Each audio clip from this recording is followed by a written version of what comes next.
crash out west. Yeah. Okay. Right. And there was also the fire near the Pascack Valley line. It disrupted that service. I got to find out, if that service has been restored. And then there was problem on the F line near Coney Island. And as discussed so far, the R211s haven't appeared on Staten Island, although, Paul, you upgraded yourself.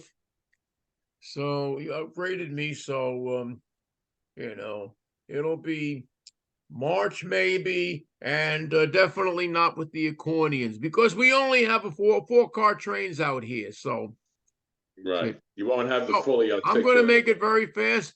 Pablo, I'm turning it over to you. Thank you, General Foz. Welcome everyone to the January meeting of the Railroad Enthusiasts.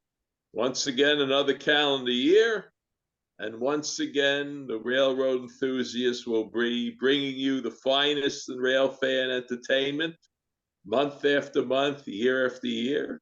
And this month will certainly be no exception in the guise of Ms. Cora Sowa, one of our trustees. A much anticipated program which will bring us out west via Amtrak through the Rockies, and then out to Reno, Nevada, and you'll see all the best that took place during a rail conference that was held in Reno. So we'll be looking forward to that in just a minute. And first, let me just mention the two upcoming programs. For next month, February 23rd, we'll be aboard none other than the 20th Century Limited. Yes, ladies and gentlemen, be on board America's most luxurious passenger train.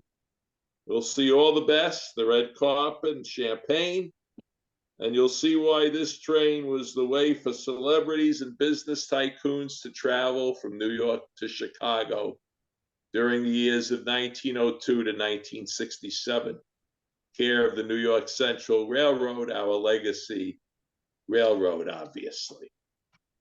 And looking ahead to March, March will take us out to the same location, the Windy City, otherwise known as the capital of railroading in the United States, Chicago, of course. And we will explore the golden years of Chicago railroading with a collection of films taken in the 1960s and 70s at the best train watching locations in Chicago. And this film will cover everything alphabetically, let me say, from the B&O to the Wabash, and I'll just throw in some early Amtrak on the side. So needless to say, be with us the fourth Friday in March. Please keep in mind, there are 5 Fridays in March, but this will be the fourth Friday, otherwise March 24th. So put that on your calendar and we will take you out to the city on the lake. So we'll be looking forward to the next 2 months of rail fan entertainment. And now let me turn the floor over to the lady of the hour, who will take us on a wonderful rail excursion out west with all the best. Let me introduce none other than Cora Sowa. Cora, take it away. Thank you, Paul. Now I will hit share screen. Yes, you are co-host. You should have that ability. And if anybody wants to make any remarks or ask any questions, don't hesitate to unmute yourself and speak up, because I find it more satisfying to answer questions as we go along rather than wait for a Q&A session at the end. Now, let's see. Okay. Now, there is supposed to be a button that I push on here that will make it so that share screen. in the Yeah, well, middle. I hit the share screen, Yes. but there's supposed to be something, share sound. I think that's what I want here. You press because- share sound and then you click on what you, Optimize for video clip, because there will be one short video about halfway through on the Virginia and Truckee. Okay, here we go now. let's see if it comes up. Yes. I'm trying to maximize this. Why is it not maximizing? There we go. Can everybody see that? Yes. Can you see that? Okay. See that there's also a I'm black going to do- rectangular box. Oh, That's something On the that, top. I I see don't most. see. okay, if you can't fix it, you'd have to just, I think there's a way of, you have to, I think. I just, wait. There we go. There we No, go. I didn't want to We go. can still see it. I mean, yeah. Well, this is just the introductory Right. So screen. I see that I didn't lower the print sufficiently, that it's cut off a little at the top. It just says May 12th through 25, 2023. Was a little bit less than a year ago, last May. I made a trip out to this, it was a joint conference that was held by the NRHS, the RLHS, the Railway and Locomotive Historical Society, and the Southern Pacific Railroad History Center. And I took a trip out on a route that approximates the original transcontinental railroad, but most of the trackage is actually different from what the original Union Pacific was. I'll show you as we go along, because there were a number of different routes that were taken, which are now all owned by the Union Pacific, but they were not originally Union Pacific. I went by Amtrak, took the Lakeshore Limited to Chicago, and then took the California Zephyr out to Reno. This just shows you all the possible routes that were surveyed for a transcontinental railroad by the US government, sponsored surveys that were made in 1853 through 1854. All of these routes were eventually used by one railroad or another. They all eventually had railroads. The southern route became the Southern Pacific, and the northernmost route was the Northern Pacific and the Great Northern.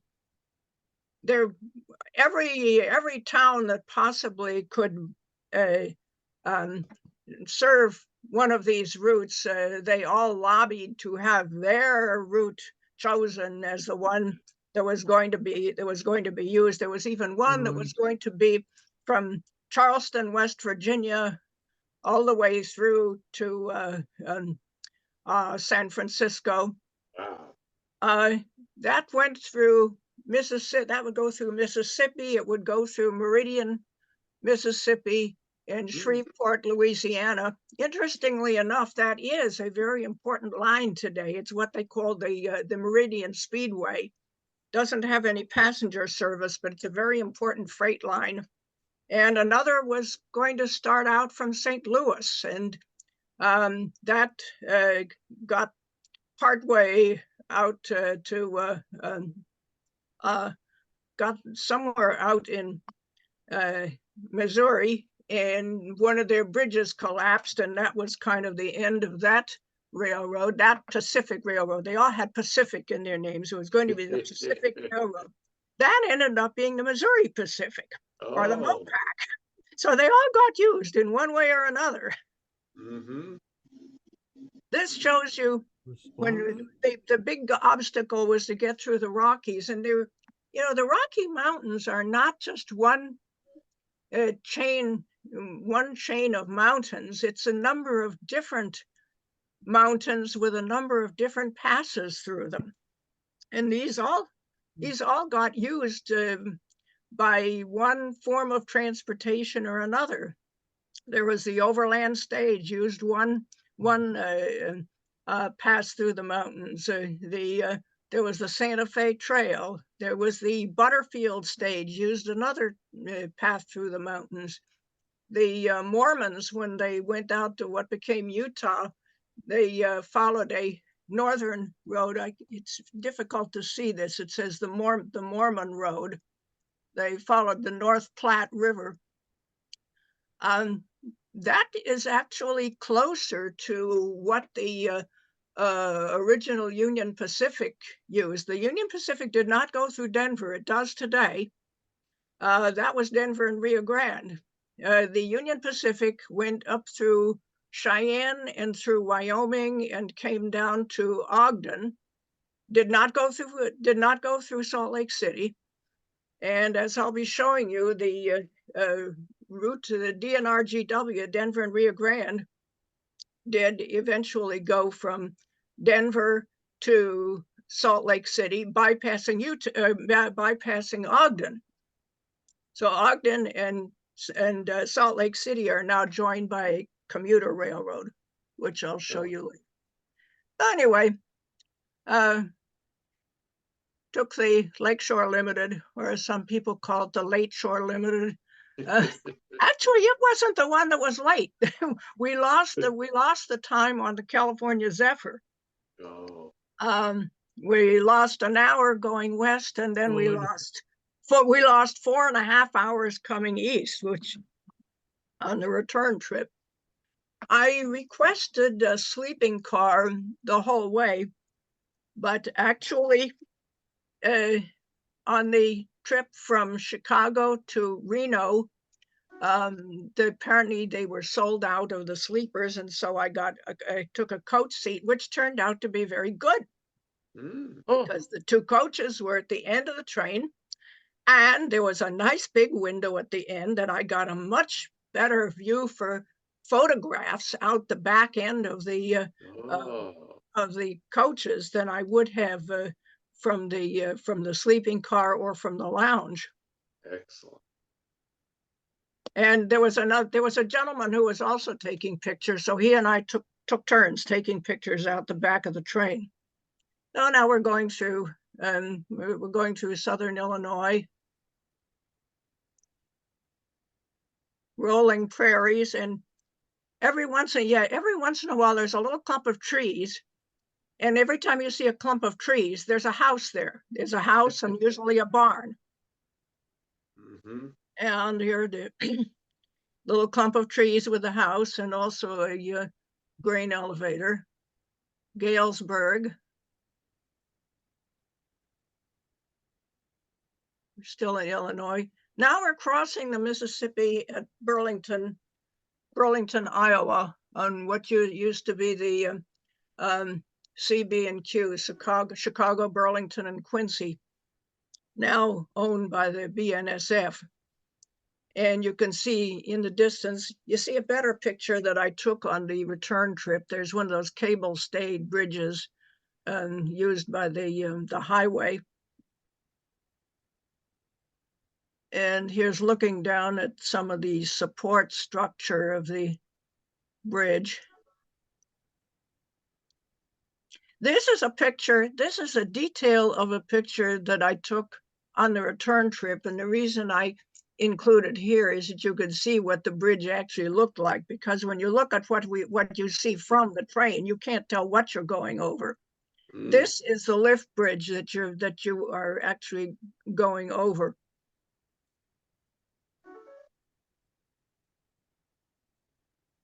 And then you go around a big curve. We are now in Iowa. And we reach Denver, Colorado. We are now going to be following the Denver and Rio Grande, not the original Transcontinental Railroad, because it did not go through Denver. DNRGW went through DNRG, which then became DNRGW, Denver and Rio Grande Western. Did go through Denver. The original UP went through Cheyenne, went through North Platte, followed the Platte River, which is a tributary of the Missouri. You back into the Denver station, You see the back end of the Colorado Rockies athletic field. Here you can see how it's put together. Now we're in the Denver station. This is behind the historic station. You can see there's the back of the historic Denver station, which we visited a few years ago. The NRHS had a convention in Denver. There's one of their commuter trains.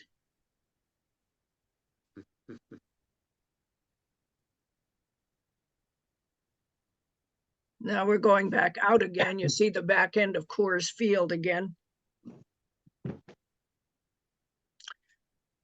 Now this is the route that we take from Denver going to Salt Lake City. And this was Denver and Rio Grande trackage. Went from Denver and then went up to a place called Craig. And in the, it was fairly late, I think in the 1930s, that they built the .0 cutoff, which you see here at the bottom. .0 stood for .0, which was the beginning of the survey.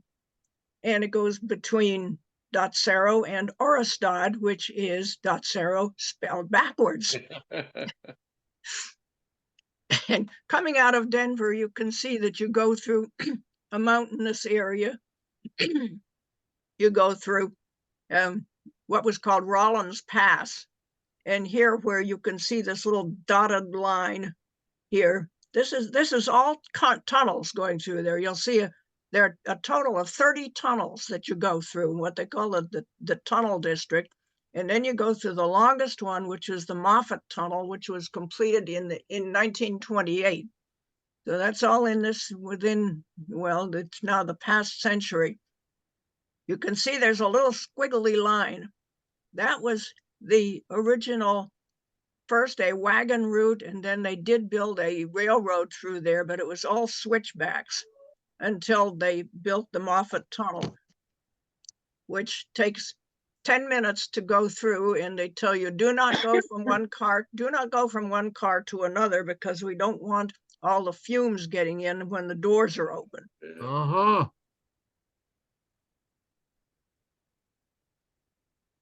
Okay, we're leaving Denver. And here are these a row of cars just loaded with dirt, which is a barrier to keep either landslides or snow avalanches from going into the valley. Cows. Yeah, that's another thing about the Rocky Mountains, that there will be these chains of mountains. So you go through this very mountainous area, deep canyons, and then they're separated. The rows of mountains are separated by flat places that are given over to grazing and farming. And so then you think, oh, now we're through the mountains, and then bam, you're back in the canyons again. And you're in another set of canyons. Here is looking back down the hill at this these S curves in the track.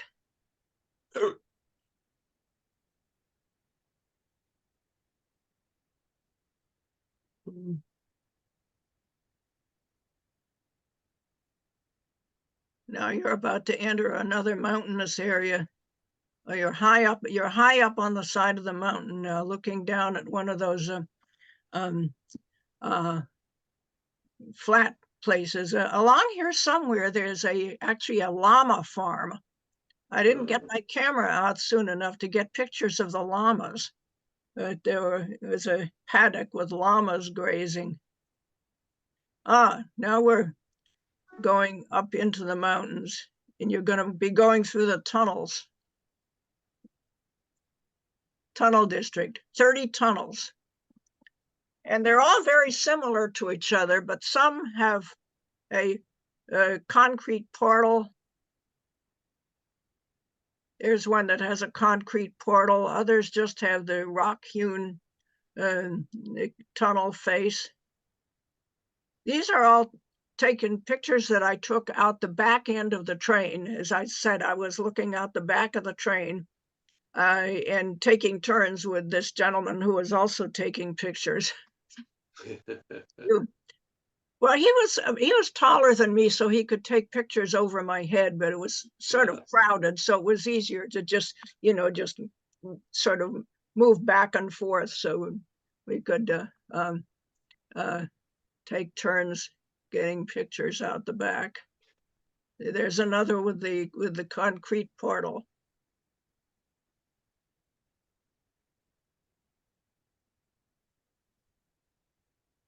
There's a very short tunnel. Some were very short like this. Mm.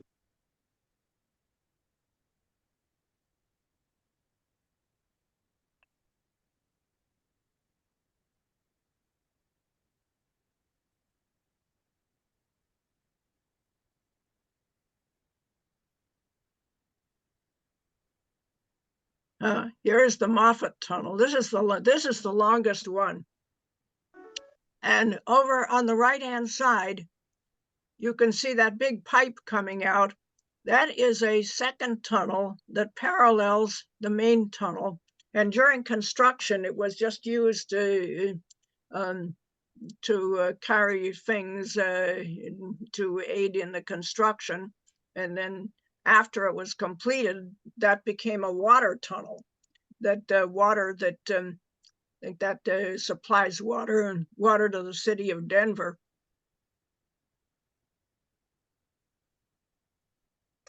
There you get a better view of the water pipe. Winter Park, Colorado, and Fraser. We're going to be following the Fraser. Winter Park, Colorado, next stop. Pardon? What did you say? Sounded like Sheldon. Sound like Sheldon. Oh, I'm not muted, that's why. You are now. Oh, well, it's okay to unmute yourself if you have some comment you want to make or a question. Here's the Fraser River. We're now on the Fraser River, which is a tributary of the Colorado, Grande, Colorado. Now you start getting into these fantastic rocks. Mm. I got even better pictures of the rocks on the way back, but yeah, see here I'm in the lounge, and in the lounge, the problem with the lounge has this nice big dome, but there's a bar in the middle separating the bottom part of the window from the upper part of the window. And if you're trying to get pictures of tall cliffs, you don't want that. You don't want that bar cutting it off in the middle. That's why it's sometimes better if you can just shoot out the back end of the train. That's right. Have an unobstructed view. Yeah. And if you're just looking straight ahead, that's one thing. But if you're trying to show the full height of these fantastic cliffs, red sandstone. Now we're following the upper Colorado River, which used to be called the Grand River, but now it's called the upper Colorado. And at the time that I was here in May, all the snow was melting, and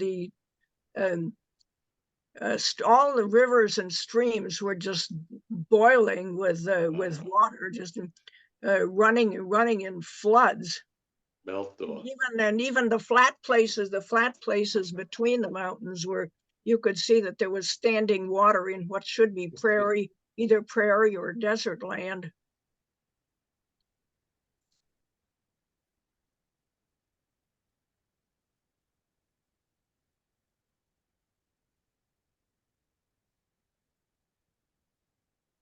And here we're in another one of the flat places. That canyon that we went through is very narrow, and there's no room for any highway, and that's Gore Canyon. Now we're going to be going through Glenwood Canyon, which is wider and has gets I-70 goes through the canyon next to it. And they also, a lot of people rafting, and it is customary for the people in the boats to moon the passing train. I think you can see there's the guy in the left hand when you can see he's dropping his pants. It's a tradition. Yeah, it's a tradition, yeah. Oh, yeah. See, now we're in Glenwood Canyon, which is wider than Gore Canyon, and so there's room for a highway along the side. And these rocks are very interesting because it's sedimentary rock, so it's laid down, the sandstone is laid down horizontally. However, it is fractured vertically, so it looks as if it was made out of gigantic bricks. There you can see one of these enormous cliffs, and it looks as if they were castles that were built by some gigantic race of aliens. And there are these funny little hoods that they have over the entrances to the tunnels where the highway, one of the lanes of the highway goes into a tunnel, and there are these funny little hoods that they have, I guess, to keep rocks from falling on them. There's another one. There's the other. I guess that's the other end of the tunnel, because there were places where there were big rock slides. There you get a good picture of the. And it looks like a brick wall with gigantic bricks. And there you see a rock slide. And again, that boiling water. And this is a dam of some sort.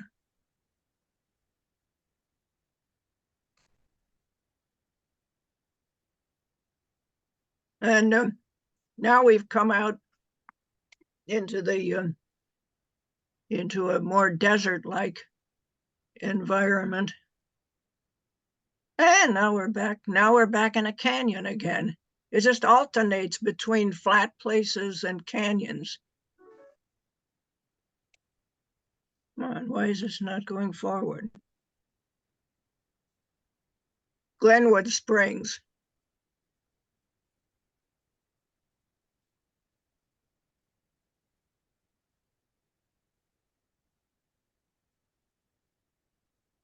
Very strange looking mountain. There's a strange pattern.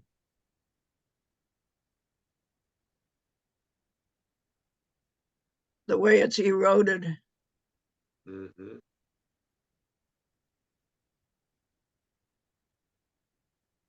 Grand Junction. A Grand Junction, you would think, had to do with some railroad junction, but it doesn't. It was at the junction of the Grand River, which was actually the old name for the Upper Colorado, and the Gunnison River. So it was the junction between the two rivers. You know, the day. Okay, go ahead. Yeah, this is almost at the point where of the beginning of what's now called the Upper Colorado, was then called the Grand River. There's the Gunnison River, and then there's the next one that you come to is the Green River, and the Green River is considered the sort of the boundary between the Upper Colorado and the main part of the Colorado. This building is not in use at the time, which is really too bad. You know, they haven't been able to find a reuse for it. It's a beautiful little building, so I certainly hope they find some reuse for it. I think didn't they were going to turn it into commercial space?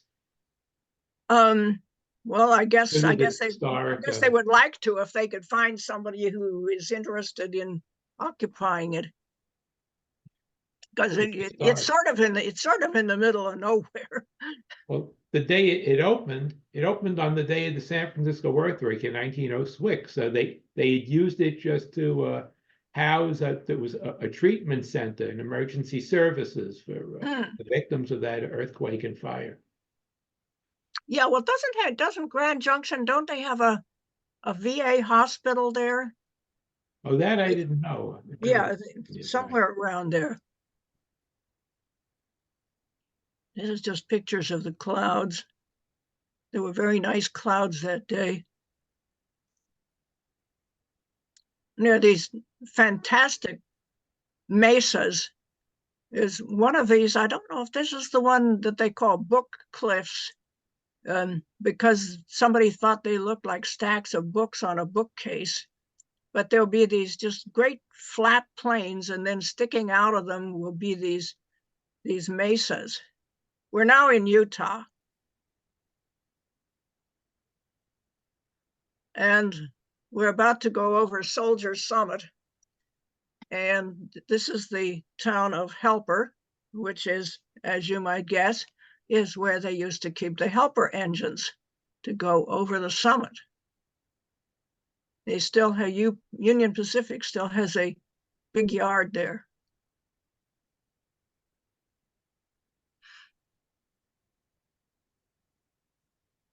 Here's the station at Helper.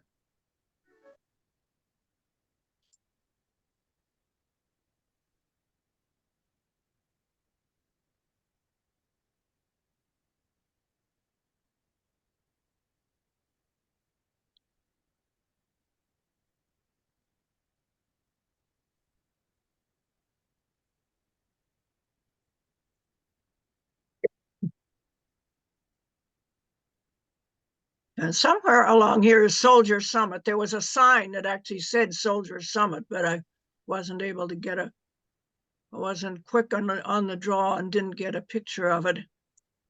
And this is not a very good picture, but you can see down in the lower part of the picture, you can see one of these solar panels. Those were all along the right of way. There were these solar panels, and I guess those must be used for the to power the signals and switches along the way, because it seemed as if every couple of miles there was another of these solar panels.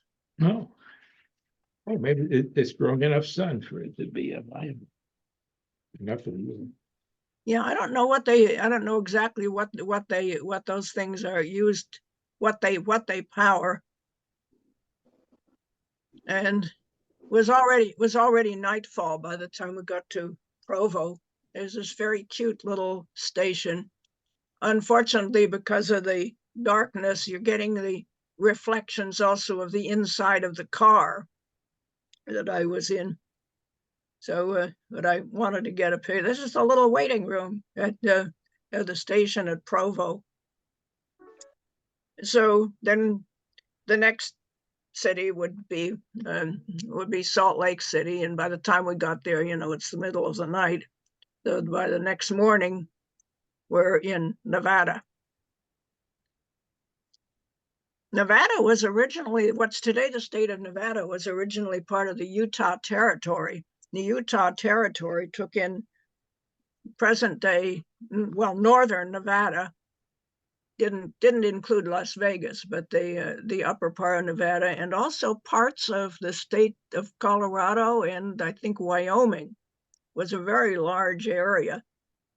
And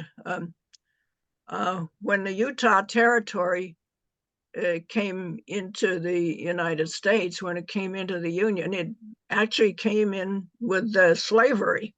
It was the only Western state that did allow slavery. Or it wasn't a state, it was a territory. And it came in under the, the agreement of, is it 1850, that they tried to balance out the number of free and slave states, and it came in with slavery. Then Nevada split off fairly early and became a state. Utah didn't become a state until a number of years after the Civil War. And the reason had nothing to do with slavery. It had to do with the fact that they practiced polygamy. And so they weren't allowed to Utah wasn't allowed to become a state until they dropped polygamy from their, at least officially. Now here you can see these, all these great salt flats were flooded because of the, all the snow runoff. It was not only making the rivers run very profusely, but also was flooding the flat parts. And here you can see little tussocks of grass sticking up through all the sort of watery slush. That's all wet out there. That's all water, or it's slush. Now this is a drier part. And the H is the name of whatever town is near there, but I don't remember what the H stood for. And I didn't write it down. Here we are in Reno. Now these pictures that I took of the station, I took on the return journey. I had a lot longer a lot more time on my hands on the return journey. So this is the old part of the station. The original part of the station is on the right, and there's the National Bowling Stadium is that concrete thing that's sticking up behind it. And then they built a new part, which is down at the left. And the reason they built the new part is that here you can see on the street, the tracks are now depressed down in this trench behind the station. And the new part of the station has both an upper part and a lower part, and you have to take an elevator down to the lower part to get your train. However, this is the old part. They still use the waiting room, very nice waiting room. This is in the old part of the station, and out through those glass doors, you can see the little footbridge that goes over the tracks. And this is the lower waiting room in the new station. And you can sit there and you can watch the trains go by. And you'll see this again when, let's say I took these on the return trip. So you see these again there. So yeah, I didn't explain the title that I have on that first one. I said that we waited and waited and waited for a taxi. Now, I had read beforehand on the internet, I'd looked it up, and it said there might be taxis waiting outside, but then they might not be. There's a bus station a couple of blocks away, but you can get a taxi, and I wrote down the phone numbers of several taxi companies just in case we had to call them. And I'm waiting out there. And I'm calling the taxi companies, and two gentlemen came out who were also going to the convention or going to the conference, and they had accounts with Uber and Lyft. So they were calling Uber and Lyft. I was calling the taxi companies. It waited about 40 minutes to finally get a taxi because the conference was not being held in Reno, it was being held in Sparks, which is outside of Reno. The Amtrak used to stop at Sparks, but it doesn't anymore. So we finally got the taxi. That was why I had so much time on my hands afterwards on the return trip, because I remembered how long I had to wait for a taxi. And so at the hotel to get back to the station, I went to the front desk and I said, where do I get a taxi? And they said, oh, we'll call you a taxi. It'll be here in 10 minutes. And it was there in 10 minutes. So I got to the station. On the return trip, I got to the station 4 hours early. Wow. Well, because I didn't want to miss my train. And so I had bought a lot of books during the conference. And so I sat there and read the books, and I went out and I took pictures. So I didn't really waste my time. Anyway, we're on our way to Sparks. I and these two guys shared a taxi, and we're going through Reno. Now, I saw this sign, but that is not my picture. That's one I got from Wikipedia. Because I was sitting in the back seat of a taxi, and we're going all over the place, so I didn't have a chance to take a picture. So there's the sign, the biggest little city in the world.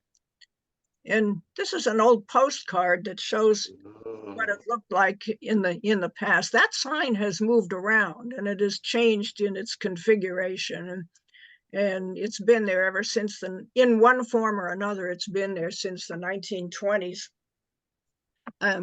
But every few years they sort of upgrade it, and this is the way it looks now. And they've added all sorts of fancy schmancy Signage. yeah, signage, neon lights and everything. Yeah. This is an earlier version of it. Oh, yeah. And this I also got off the internet because I didn't have a chance to take a picture. This is the hotel that we stayed at. Oh. Nugget Casino Resort. It's actually two separate buildings. You can see the casino building in the foreground, and then in the background you see another which is attached to it. It's all one complex, and that is the hotel. However, the casino part also has rooms in it, and I was in the casino part of it. And I should have taken pictures inside the casino. As you wander around forever among thousands of slot machines, the whole ground slot machines, and it took me several days to find my way around, and I think they do that on purpose. It's the way they do in these department stores. They want you to get lost because they want you to stay there and decide to do a little gambling. And all the machines were occupied. There were people sitting there at all, and I didn't see any. I was expecting to see tables where they were playing roulette or poker or something. I think those were in the back somewhere. Oh. They had the tables. This was just all slot machines, just hundreds, thousands of. And they also had, it was like a little shopping center. There was a Starbucks, and there was a gift shop, and there were all kinds of shops. You could just spend your time there. And one of the wings had a view of the railroad yards at Sparks, which there's a big railroad yard there. And so all the rail fans had tried to get rooms that overlooked the rail yard. Well, unfortunately, I had put in my reservation late, so I had a view of a back cement stairway that goes between an emergency stairway that goes between the two buildings, and a blank cement wall. But so I could stare out at a blank cement wall. However, I was not there very much anyway. I was off on tours around, so it didn't really matter to me that I didn't really have a view. First place that we went, May 17th, the first day, we went to the Nevada State Railroad Museum in Carson City. We went by tour bus to Carson City, and this was just outside of, not too far from Reno, and they had locomotives there from the Virginia and Truckee Railroad, which we later got a chance to ride on. I had always wanted to ride on the Virginia and Truckee.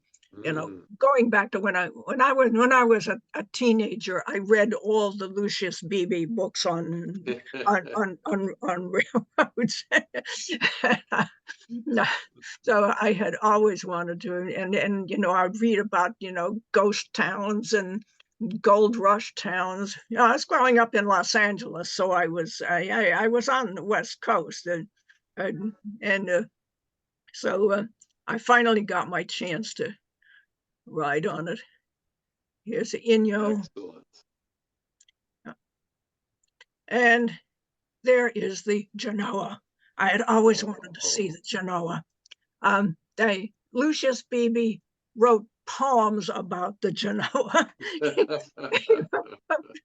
He wrote sonnets, corny as anything. And one of them, the last lines are, and though the track is long since grown with grasses, I see a glory where Genoa passes. And, and I was very lucky to see it there because actually it's on loan right now. The Genoa belongs to the California State Museum in Sacramento, and Yes. on loan to the Nevada Museum in Genoa, and that's how they pronounce it. It was named after Genoa in Italy, but they pronounce it Genoa. That was the first capital of the state of Nevada. Oh, Carson City is now the capital, but right. yeah, but Genoa was the first capital. Here's a description of the Genoa. 1874 engine. Excellent. Wood burning, and in the background you can see the little turntable. You can see a better picture of the turntable. Keeps jumping ahead. There you are. And a 1910 McKean motor car.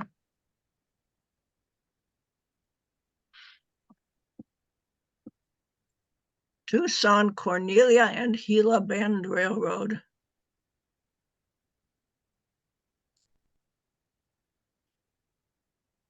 They have a number of different engines. Here's one that they're actually building from scratch. This is not an original engine. This is a replica that's being built of the Lion, which was the first locomotive on the Virginia and Truckee, 1869.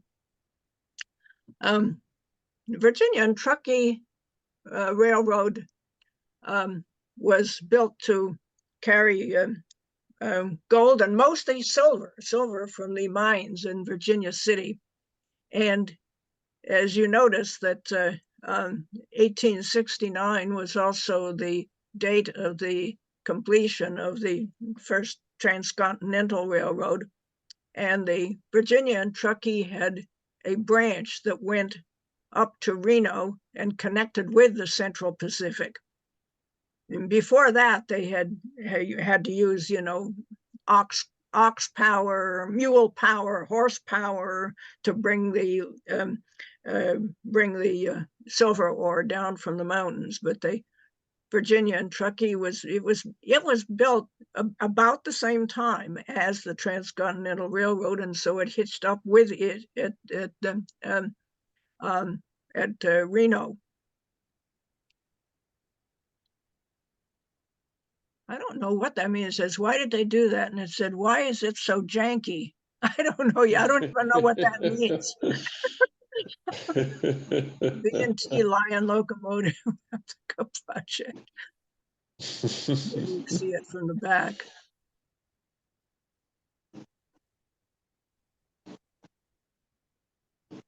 And then they took us on a little tour around the grounds.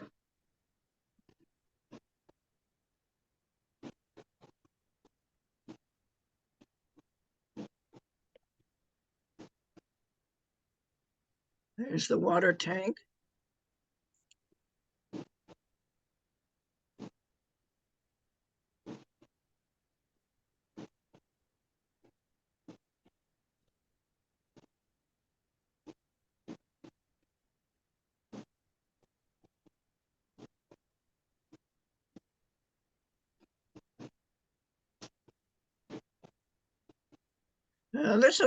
This is interesting for the return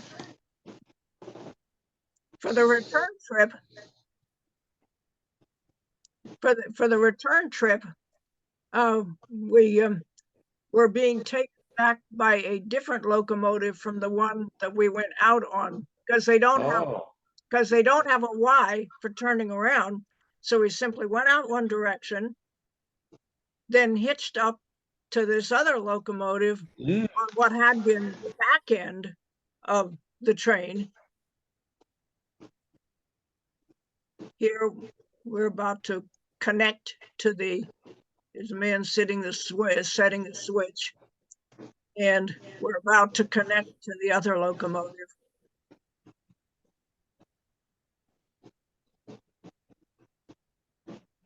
Somebody is making strange noises in the background. I don't know what that is. Yeah, I don't know what that is. That's odd. Then we went up to Virginia City. I always thought that Virginia City was in the Sierras. It's not. It's on a separate little hill that sort of Oh. parallels the Sierras. And the Carson City is on one of the flat places in between the Sierras and the hill. Must be in a valley. And there's a valley. I think it's the Carson River, in fact, is the valley between the Sierras and this little mountain that the Virginian Truckee is on. Here we can see the map. Yeah. Here you see. What is all that sound that's going on?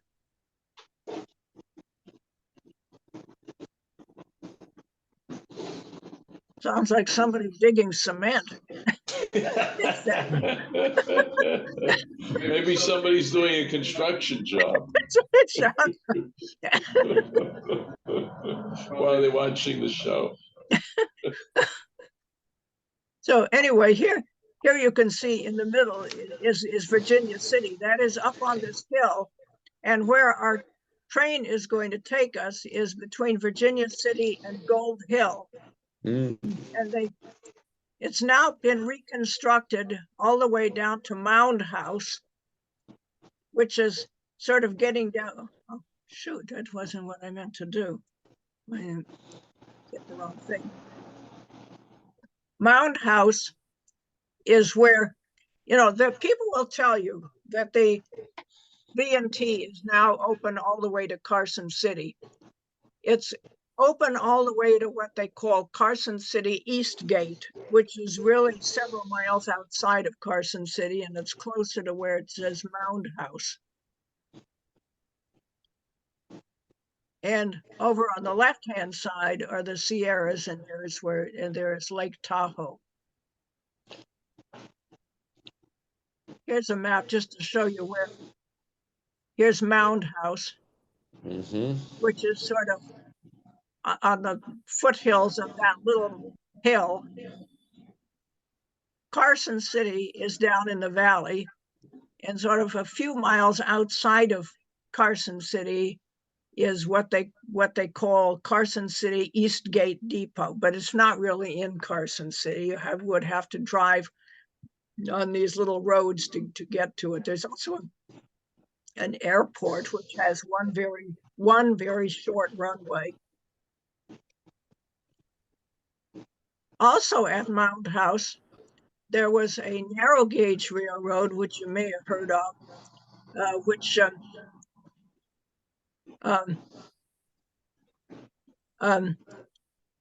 went all the way down into California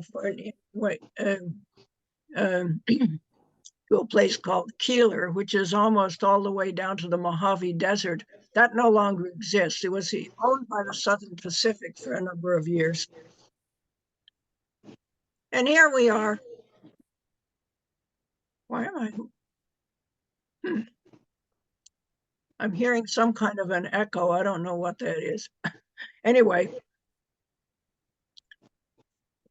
here's some of the old mines that still exist. This is the way they braced the mines on the inside, called this square set timbering. Instead of just digging a hole straight down, they actually devised a system of building these wooden frames inside the mine so that you could go much deeper down without its collapsing on top of you. These were used, this was sort of invented in the Comstock, what they called the Comstock lode, the mother lode. There's one of the mines that you can actually take a tour of, but I don't know how far down into it you actually go.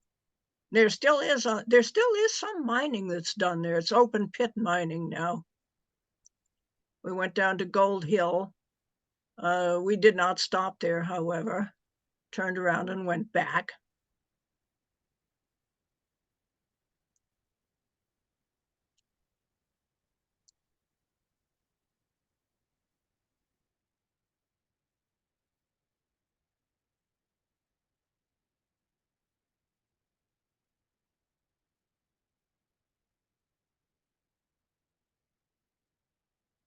Okay, everybody gets out to watch the train.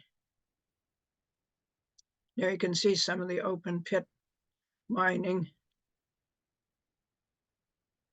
There was also a drainage tunnel, that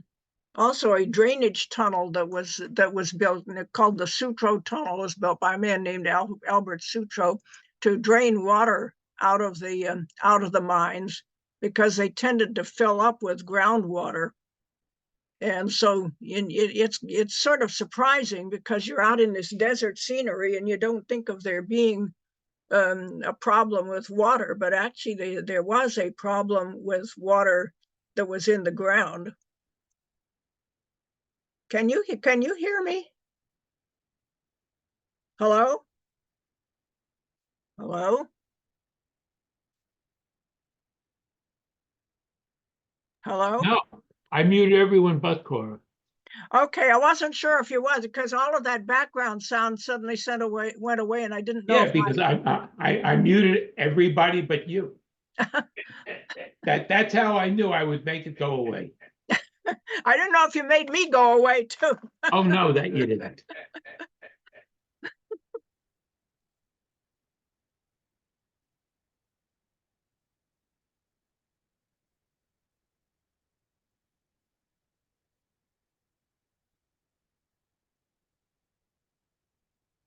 Okay, now we're going to have video, and this should go straight to the video. I hope.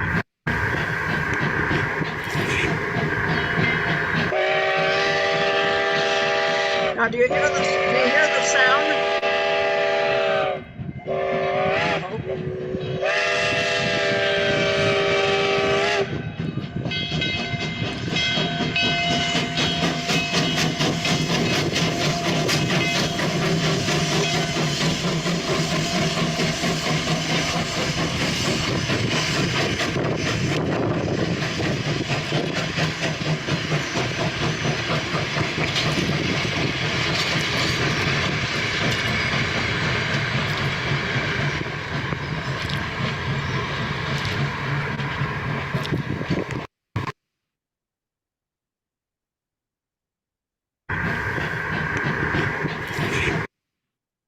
Now, I'm replaying this just so that I can show you that on the opposite side of the tracks, you see there's a kind of a spit of land that sticks out there. That's where we're going to be going next. It's where they have the shop area. Well, I'm going to play this again since we're here.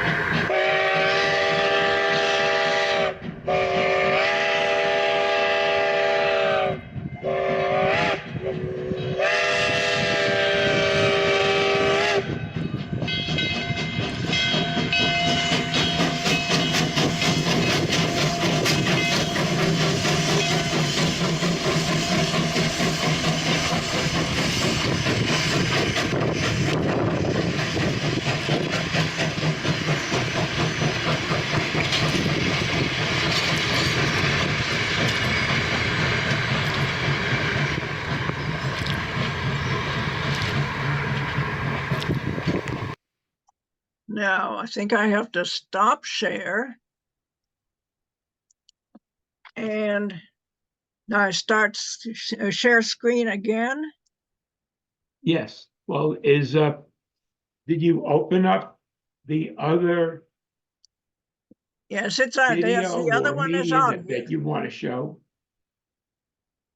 Okay, now I have to get back to, It has to be minimized and then just.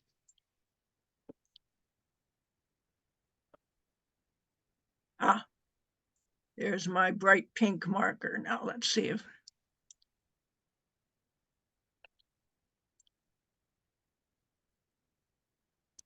Okay, do you see this now? There's a picture of, It's black. oh, I'm not that's seeing anything. funny. Oh, why? Oh, that when I'm seeing that, it says select none, and I'm seeing just DSC 03636, and I'm seeing an arrow, and then I'm seeing DSC 0. Oh, because I clicked on that. Now you have, is this a separate file from your previous presentation? It's in the same folder, but it's a different JPEG picture. I clicked on the image. I said share screen, and then I clicked on the image of the the directory with the little thumbnails pictures. You may have too many windows open, or what you finish with, you can just kill. Because this worked when we did it in the Wait, but click on one of them.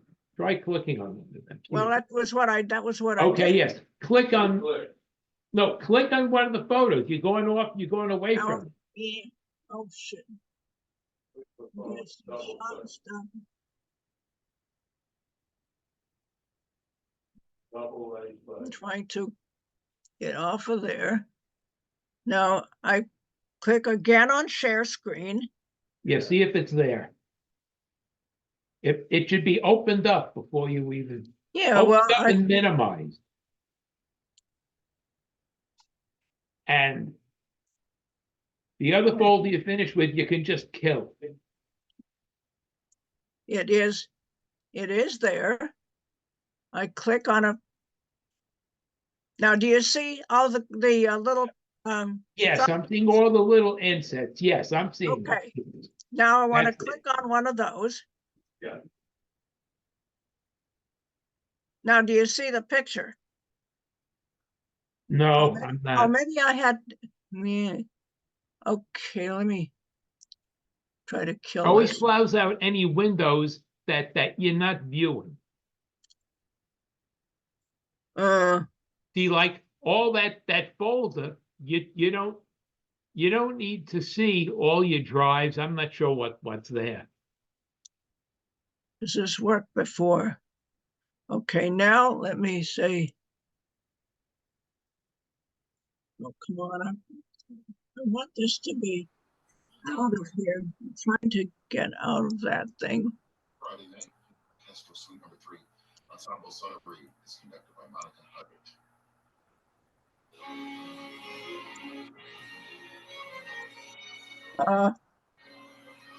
Fully. I'm trying to get back to.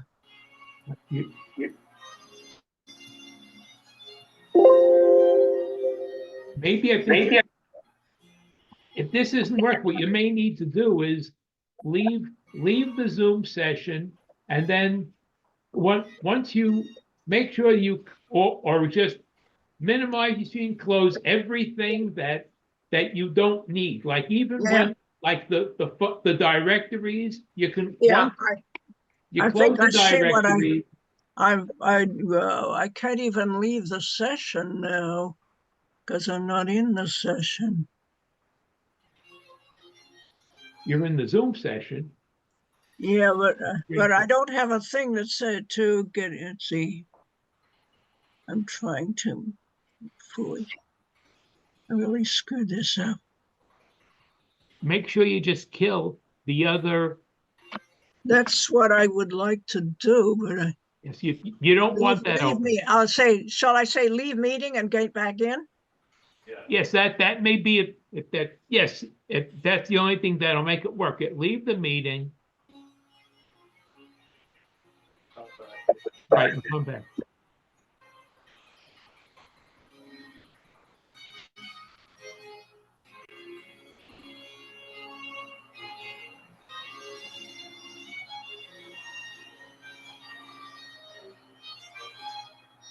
All right, okay, should we wait for her to just do what she needs to do?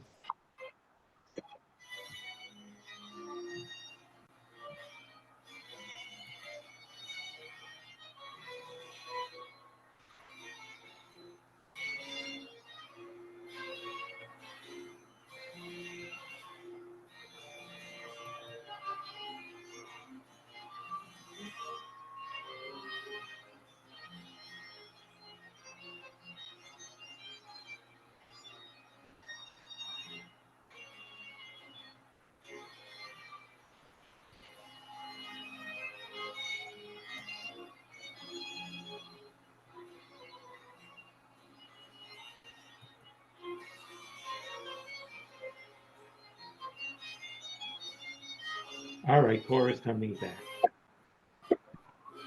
All right, you know what? I'll have Okay, to, now I'm going to say, I'll make you co-host again. Otherwise, okay, you won't now be I'm, able. well, it says disabled, screen sharing disabled. No, Okay, yeah, now no. I'm here. You, Okay, no, you now had to I'm wait. here. You're able to do it now. Are you able to do it now? Now do you see the picture? Yes. Now we see the picture. Yeah. Okay.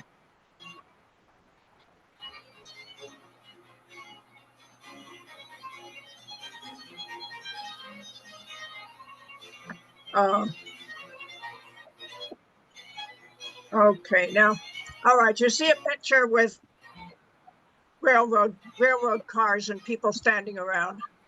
Yes. Okay, good. But there is music in the background that we don't need. Wait, please mute.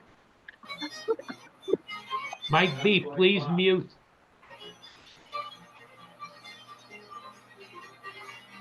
There is somebody playing Bach in the background on the Please, violin. we can't hear that. I'm gonna, please, if not, I'm gonna have to remove the individual.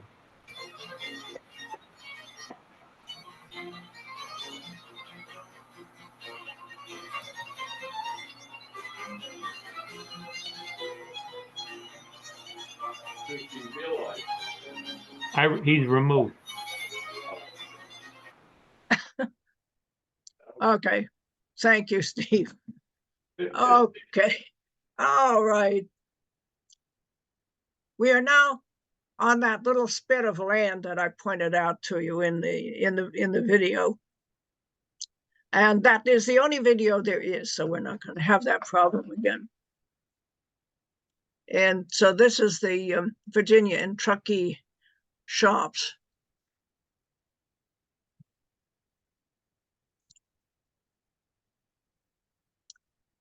Now, right in front of where that engine is, if I walked out in front of that engine, I would fall off a cliff because this is out on that little spit of land.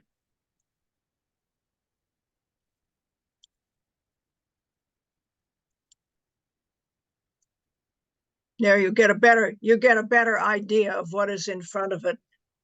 There's that steep drop off in the valley behind it.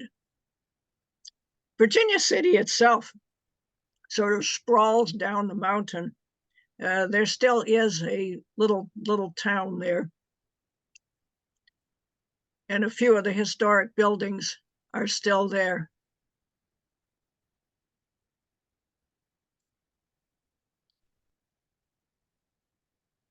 Of course, it was at one time a very flourishing town. It had an opera house. I think the opera house building is still there. We didn't have time to explore the town. There's an opera house. There was quite a large hotel. There were big mansions. Here we're looking back at what remains of the town.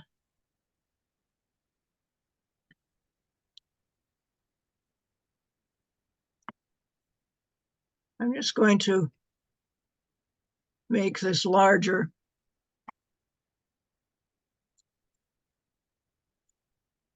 But you can see the way the town sort of sprawls down the hillside.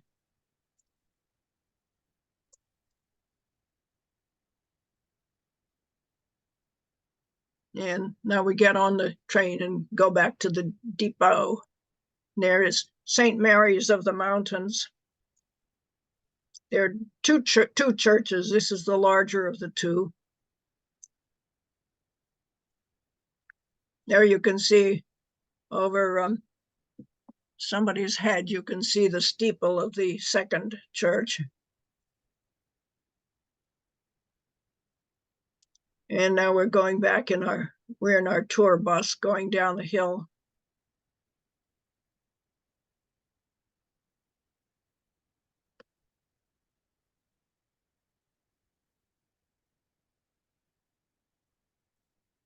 Then we visited the Western Pacific Railroad Museum. The Western Pacific was a rival to the Union Pacific. And in fact, the California Zephyr, the Amtrak, now uses between Salt Lake City and Reno, you're actually using Western Pacific tracks for most of the way. Part of the way, here's a map of the Western Pacific. It connected San Francisco with Salt Lake City. And between Salt Lake City, today, between Salt Lake City and here's Winnemucca, which is here in the middle of Nevada, that is Western Pacific trackage that we're using. Part of the way, the parallel Union Pacific tracks are still there. And so they have directional running where the Amtrak uses one set of tracks going east and the other set going west. Now through the Sierras from Reno to San Francisco or to Sacramento, you're still using the original Central Pacific tracks. That hasn't changed. It's about the only thing in the Transcontinental Railroad that hasn't changed. Everything else has changed. The Western Pacific, along with, if you wonder where the name California Zephyr came from, the Western Pacific, the CB&Q, and the DNRGW ran a train called the California Zephyr from the 1930s up until when Amtrak took over, and that was a rival to Union Pacific's city of San Francisco. And so when Amtrak came along, they simply appropriated the name California Zephyr. So we are going to a place called Portola. Where is Portola on here? It is up in the Sierras. Well, it's about where I'm pointing here.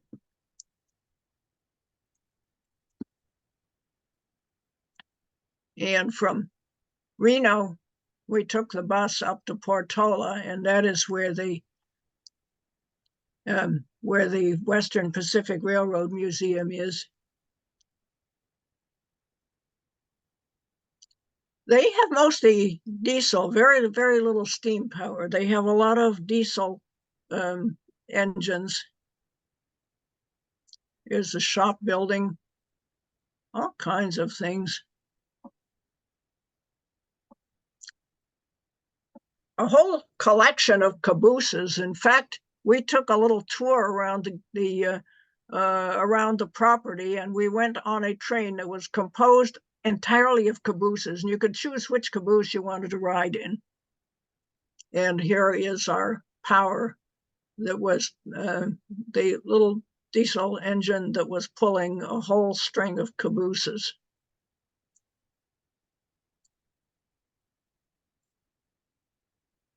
We go up into the pine forests.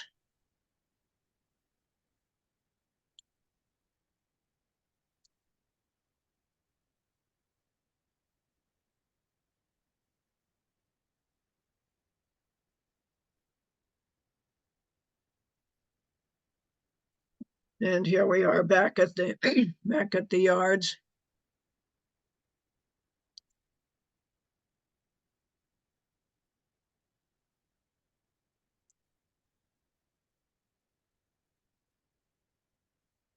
And this is one of their most magnificent exhibits, is the Union Pacific Centennial engine, which was it's actually two engines connected together and sharing one gigantic fuel tank. You can see that the fuel tank runs beneath both of these units, so it's really two units hitched together in one.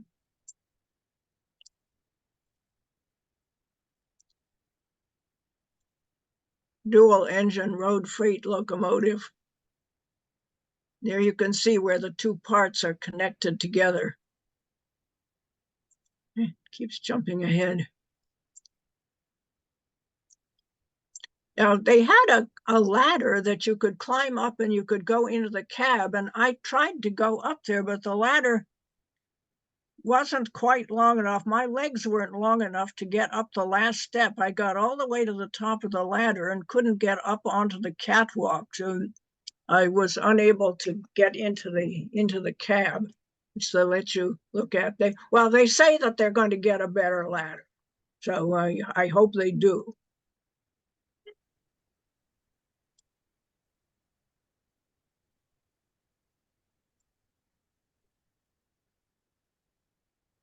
They have an enormous big crane.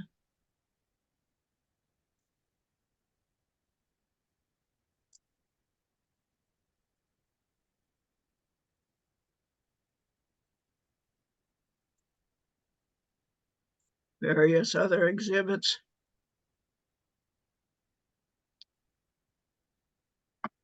Oh yeah, those early cars, they had the gas tank was under the seat.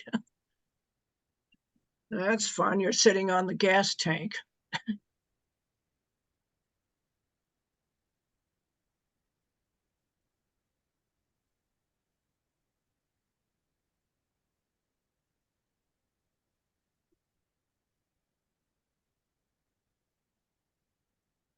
And there I am standing by one of these little vehicles while I was taking pictures, and a lady came up and said, "Oh, do you want me to take your picture?" Okay, sure. So she took my picture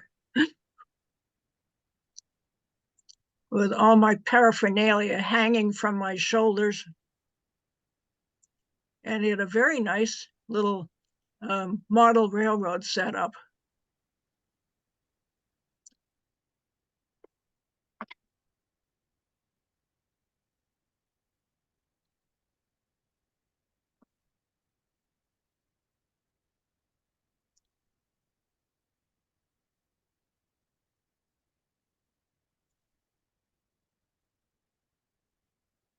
And here's the town of Portola.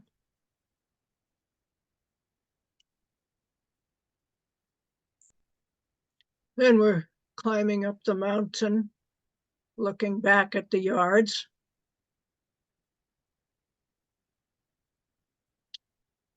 For our second exhibit of the day, we were supposed to visit the Quincy Lumber Company. Unfortunately, nobody had bothered to find out that to visit the lumber mill, we had to have safety helmets and safety vests. Now, we could perfectly easily have brought these along with us. I know that when we went to Burlington, Vermont, we had to have we had to have hard hats, we had to have safety helmets, we had to have safety goggles and steel-toed shoes. So we had to bring those along with us. Well, nobody had bothered to find out, so we could not get in. There's a chain link fence. Tall people could take pictures over the fence. I found that there was a gap between the fence and the shop building, and I could stick my arm through the hole in the fence and take pictures inside the shop. So this picture is not taken from inside the shop. It's taken by my arm sticking through the hole in the fence. And here are the two gatekeepers keeping us out. You cannot come in. Well, the only good thing about that was that we got back to Sparks, Nevada before the rush hour. And there you can see again how flooded everything is. Oh, and then the last day there, in fact, every day, because this was being sponsored by 3 different organizations, there were overlapping events all the time. You had a choice of things that you could go to, and every day you had a choice of different things. And so there was going to be an expedition up into the Sierras and go and visit the town of Truckee and some of the old tunnels of the Central Pacific. However, that was sold out. So that was okay with me because I went and listened to presentations by some of the retired Southern Pacific administrators, managers, yard directors and stuff. And since my father worked for the Southern Pacific, I was happy to sort of reconnect with the SP. And one of the presentations was about the Blue Streak merchandise fast freight, which was sponsored by the Cotton Belt and the Southern Pacific. From 1931 to 1997, there was this very fast freight train, and it had had permission over all other trains, whether they were passenger trains or freight trains between East St. Louis and Los Angeles. So there was one presentation was about that. Now, I don't have any pictures or video of this, so I'm just showing you a picture of the cover of a book that's about the Blue Streak fast freight. I even had a chance to share some of my own reminiscences of the Southern Pacific. And one of my stories, I told one of my father's corny stories. He was head cost analyst for the Los Angeles division. And so somebody had been talking about the Los Angeles division. And so I spoke up. And of course, I wasn't showing any pictures, but I will show you some pictures. Here is a picture of my father. He's the gentleman on the right with 2 of his co-workers, and they are out on the line at the Santa Susana Tunnel. Now, this is Southern California in the 1950s, and the Santa Susana Tunnel goes between Chatsworth, California, and the Simi Valley. So this was my joke that I said that my father used to talk about. How I said, "Oh, I went up today and was looking at the seamy side of life." Corny joke, but everybody laughed. So I The semi side. the seamy. And yeah, here are some of the as a cost analyst, basically what he had to do was find out how the company had spent its money, go out, count the ties, measure the rails, and he let me go out with him sometimes. And this is something that, because I was a girl, I never could have gotten a job like this myself. But he would invite me to go out with him, and I'd take down the heat numbers of the rails and measure the switch points and count the ties and everything. So anyway, here's my father's gang out there checking to see how the section crew used their materials. And sometimes they didn't always tell you exactly how they used them. You know, they'd have a few concrete blocks left over, and they'd go and they'd build a wall someplace else other than where they were supposed to be building it. You know, you got some leftovers. And so he would go snooping around, and I would go snooping around with him to see what had actually been built. This is just a train going into the tunnel. Now, this is the Chatsworth side, not the Simi side. So I don't have any pictures of the Simi side, but these are pictures of Chatsworth, the huge big rock formations, very similar to the Cajon Pass. Anyway, to get back to after that distraction, that digression, this was the last day of the conference, and so we had a happy hour on one of the roof terraces of the hotel.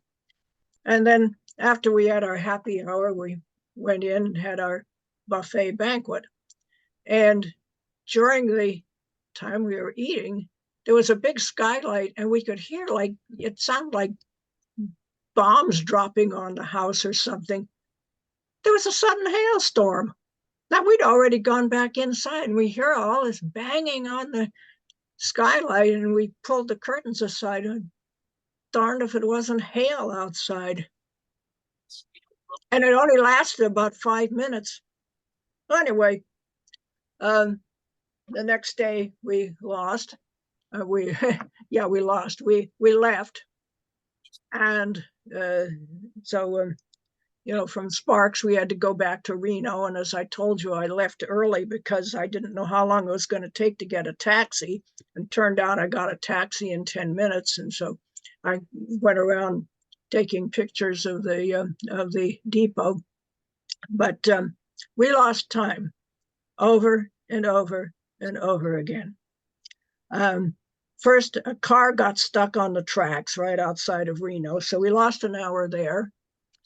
And it was at rush hour, so the tow truck couldn't get through to remove the car.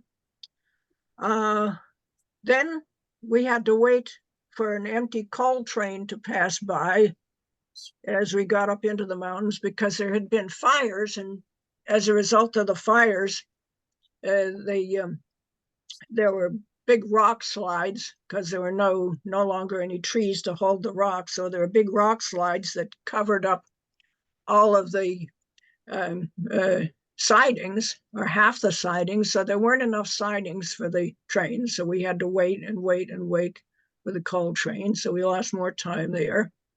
And then because of changes in the weather, the tracks had expanded and contracted, and they were no longer in the proper gauge. And so they had to, shove the tracks back into position. But the machinery for regauging the tracks broke down. So we had to wait for them to get new equipment to regauge the tracks.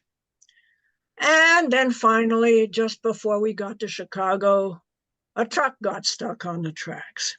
So at the time we got to Chicago, we were 4.5 hours late. So people were missing their connections. They missed, they had reservations. I met a very nice Chinese couple from Guangdong, China. They hardly spoke any English, so I made a point of making friends with them. And she spoke a little more English. In fact, she teaches English in Guangdong. And so they had reservations in Chicago to visit the, one of those places where you can go up and get a view of the city, but obviously they weren't going to make that. And Amtrak was offering to help people get, hotel rooms and new reservations. I was okay because I was getting to Lakeshore Limited, which doesn't leave until 9:30. So I was very fortunate about that. And here I am waiting for the taxi outside, and there's on the other side of the street is the rail yards at Sparks, Nevada.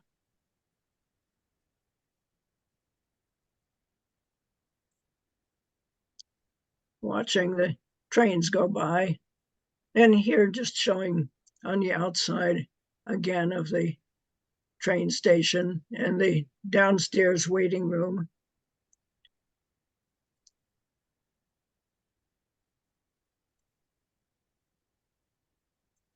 And here comes my train. California Zephyr going back to the east.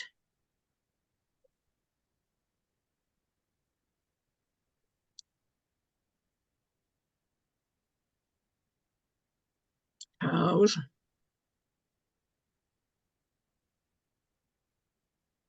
More flooded desert. And because we were running late, it meant that that the sun was already coming up by the time we got to Salt Lake City. Now, I got into a discussion with somebody about whether the tracks go across the southern part of Salt Lake, the Great Salt Lake, or around it. I'm not sure which is which. And there seemed to be water on both sides of it, so I think it goes across a sort of a little arm of the southern part of the Great Salt Lake. The original Transcontinental Railroad, of course, when famously met at Promontory, Utah, which is north of the Great Salt Lake, and then they built the Lucin Cutoff, which was a trestle that went across the top part, the upper part of the Great Salt Lake. And I remember that trestle because it the salt crystals crystallized on the wood of the trestle, and those huge salt crystals, they were like, each crystal was a cube, an inch across, and these were in the on display in the Salt Lake City Museum. And when I got home, I was trying to grow some crystals of my own, and I managed to grow them about a half a centimeter across, but that takes years to grow them as big as the ones that were on that trestle. And then the trestle was eventually replaced by a was filled in, so that it was a causeway that went across the upper part of Great Salt Lake. And now Amtrak doesn't go there at all. It goes across either across the bottom part of the Great Salt Lake or around it. Here you can see some of their commuter trains. These are their local Utah Transportation Authority trains. And then here, these big double level ones are their front runner commuter trains that run between Ogden in the north and Salt Lake City in the middle, and then Provo in the south. And eventually they want to connect them to Moab, which is over towards in the direction of Colorado.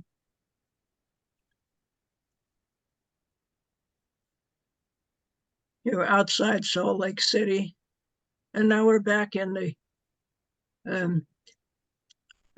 canyons again.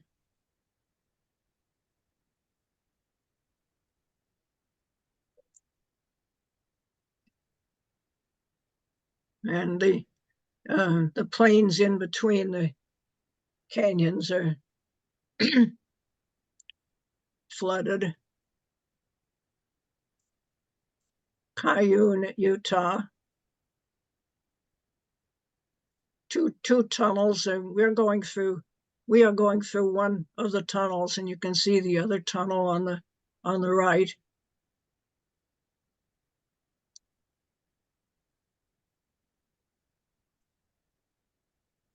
Those great flat slabs of mesas. This is known as Dead Man's Curve. You can see up on the side of the mountain, you can see where the old road went.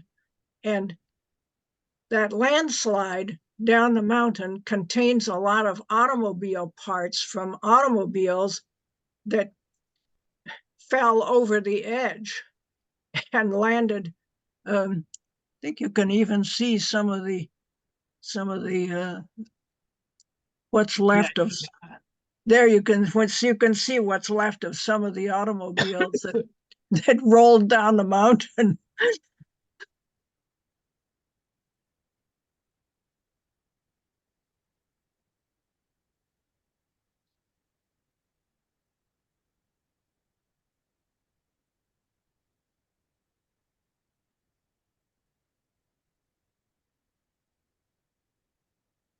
Yeah, you can see those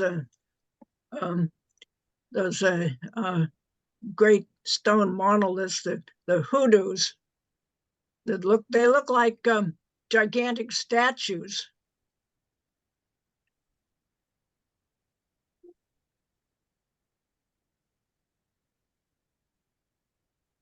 We're back at Grand Junction. That looks like some kind of orchard. I don't know what.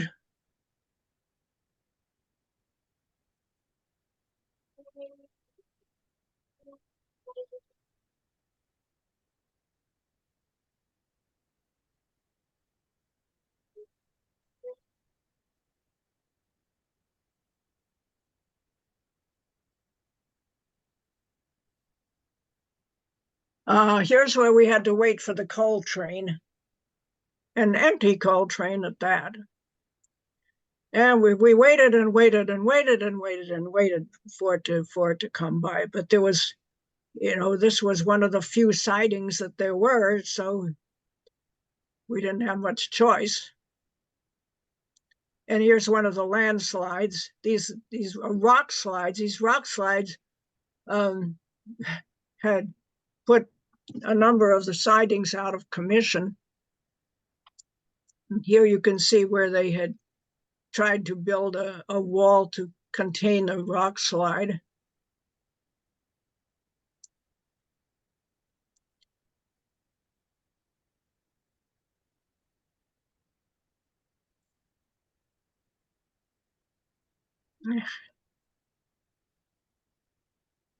Yeah, we're going under the highway.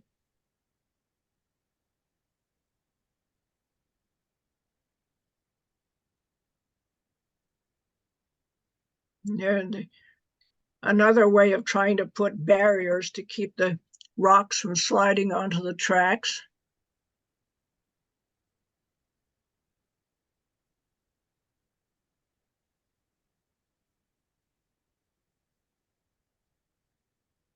More very strange erosion patterns.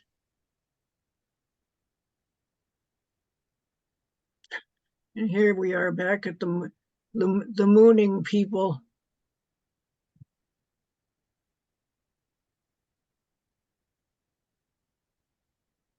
Now we're back in, I think we're in Nebraska. One thing, a difference between Nebraska and the other parts of the plains, when you're going through Illinois or Iowa, it is sort of rolling countryside. It's flat prairie, but it's sort of rolling countryside. And every once in a while, there will be these little clumps of trees with a farmhouse in them. In Nebraska, it is flat, just totally flat. And there seem to be very few houses. Now, the way I interpret that is that a lot of that must be that sort of industrial agriculture where great, huge swaths of land are owned by big corporations. So you don't have family farms. These didn't seem to be family farms. They were just huge tracts of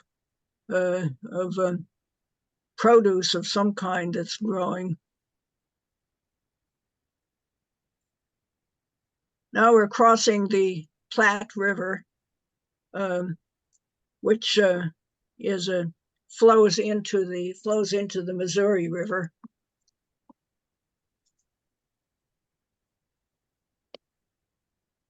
Here's Omaha. We're going through Omaha. Now, historically, the crossing into Omaha was made from Council Bluffs. And when they first built the Transcontinental Railroad, went to Council Bluffs, and then originally there wasn't a bridge. They had to have a ferry that went into Omaha. So I thought we were going to go across this more Omaha. Thought we were going to go. There's a bridge in the background. I thought, oh, I guess we're going to go across the bridge into Council Bluffs. But that's another place where they have changed the route again. That they had a problem with,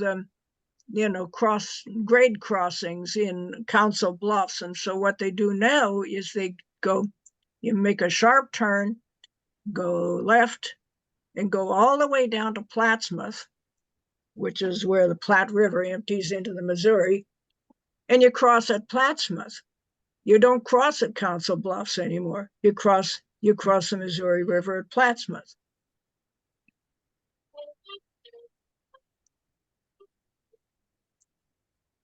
Oh, there's the bridge. Well, you don't go that way anymore. You just keep on going. And it's all very swampy land. You know, the Missouri is even worse than the Mississippi, that it wanders all over the place. So you don't really know what's river, what's swamp. Finally crossing the Missouri River. And it was all swampy and a lot of moss growing all over everything. So now we're back in Iowa.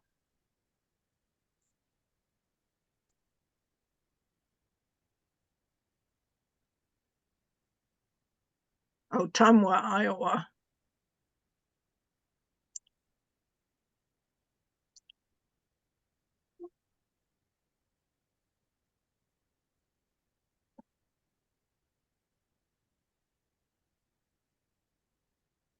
And we crossed back over in Burlington. Oh, there was that Cable State Highway bridge that I pointed out before, that it's so ethereal that you could hardly see it. You could hardly see the stays from the distance.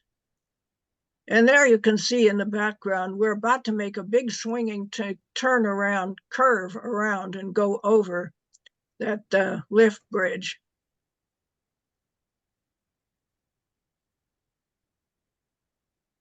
This was the picture from which I extracted that picture of the bridge that I showed you before. It was the best one that I could get that showed the two towers and the lifting mechanism. Here we're approaching the bridge, and now we're back in Illinois.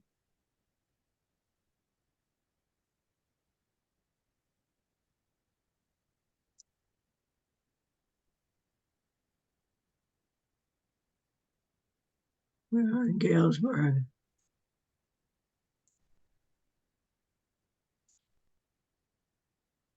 Lots of wind farms. And you can see another little clump of trees with a farmhouse in it.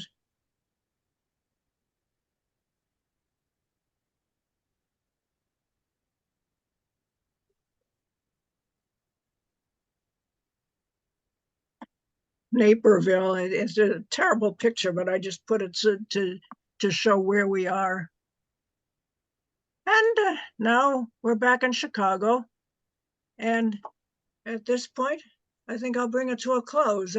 That's a picture going under the Poughkeepsie Bridge. That is the end. That's the end. Excellent. Okay, very good. Excellent show. Thank Hey, you. Yes. Cora, you can might as well end screen sharing. Just It was really good. Right. Excellent photography, very good good. narration. I hope you enjoyed it. everyone can feel free to. Yeah. It was very good, Cora. Thank you. It told a story. Nice story. Yes. Yes, it was. Very engrossing. Yeah. Yeah, I showed these pictures to the chapter of the NRHS, but I've added a few pictures since then. Oh, Yeah. wonderful. Why I waited. So, yeah. It was worthwhile. Yes, it was very worthwhile. It was worth the wait.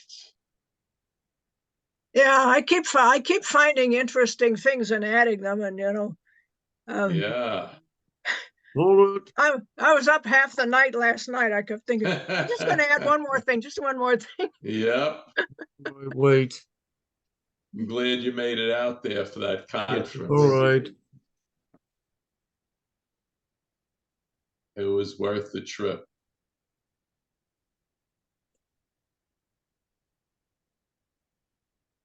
Well, I was glad to finally ride on the Virginia and Truckee, and also glad to Yeah. finally reconnect with some of the people from the Southern Pacific. Now, most of the people from the Southern Pacific were, a lot of them were retired railroad people, but their Oh, reminiscences were from the 1970s and 80s.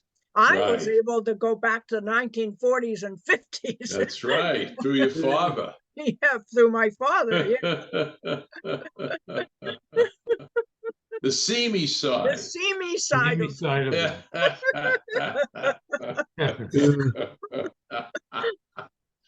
I remember years ago when they'd want to have a change of venue from LA, they'd move the trial. They'd always move the trial to Simi Valley for a more Oh. favorable I remember that. jury pool. I don't know if that's still the case. I don't know. I hadn't heard about that. Yeah. Yeah, I well, remember apparently that was a thing.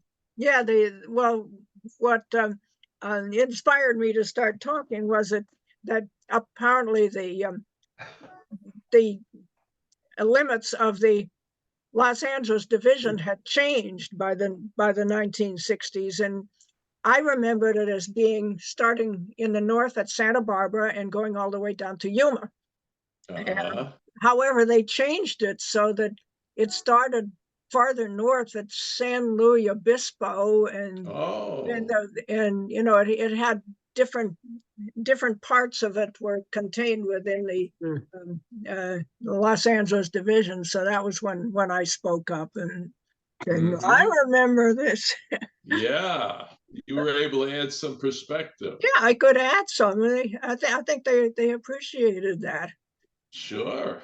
There's nothing like personal input Yeah. to bring the subject matter to life.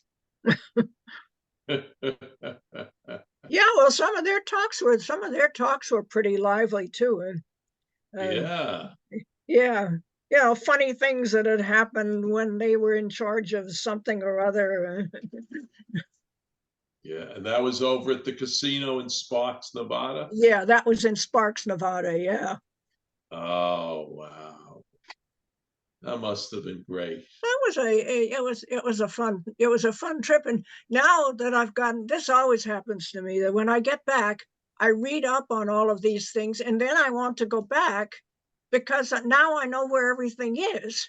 Ah, yeah, I've heard of that before. Yeah, and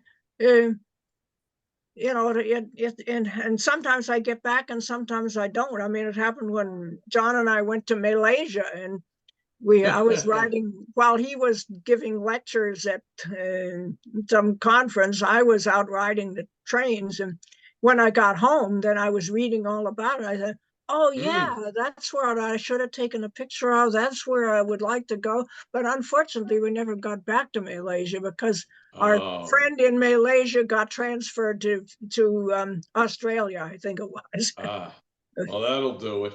Yeah. So now I want to go back on this route because now I understand. Like, I didn't know all that part about their changing the route the way they did. That you no longer follow because they always talk about, you know, the railroads meeting at Promontory, and this was the route that they went. But that's not the route that they go now. It's not different anymore. Yeah. It changed with the Yeah. new route for the Zephyr. But what's happened, of course, is that Wyoming has no passenger service at all. Right. They don't participate. That's one of the, you know, when they talk about wanting to introduce new routes, one of the ones that they want to introduce, going up through Wyoming, through Idaho, Montana, all these places have no passenger service. Oh. Yeah. I think Montana may have with the Great North, with the Empire building. Yeah, well, that goes straight Northern. across. That goes straight across. But like Helena, Montana, isn't that the state capital? It's yeah. Helena, Montana, don't have it. Boise, Idaho is becoming a very popular place. Yeah. A lot of people are moving to Boise, Idaho. They don't have any service. Oh, wow. Well, if you don't chip in, generally they'll cut you off. You won't benefit from the route. Yeah, That's- well, some of these places, the states themselves are sort of banding together to try to bring back passenger service. Yes, state subsidized Yeah, service. states. It's Pennsylvania, like Yes. it's like in Missouri, what they call it, the River Runner that goes from St. Louis to Kansas City. That's state Right. subsidized. Yes, the Keystone service in Pennsylvania to Right. Harrisburg, Yeah. Mm, So and I I know think the those state of Vermont. so that's a corridor up through Yes. Wyoming and Idaho and Montana. I think they're, forget what they call it, but they have like this consortium of Mhm. states that are getting together. Oh, good for them. Good. Well, an excellent way to start the calendar year, the Yes. program calendar year. Good show, Cora. Good show. Thank Oh, you very much. yeah. for All having right. me. Okay, I'll end the Thank you. recording. excellent. Thank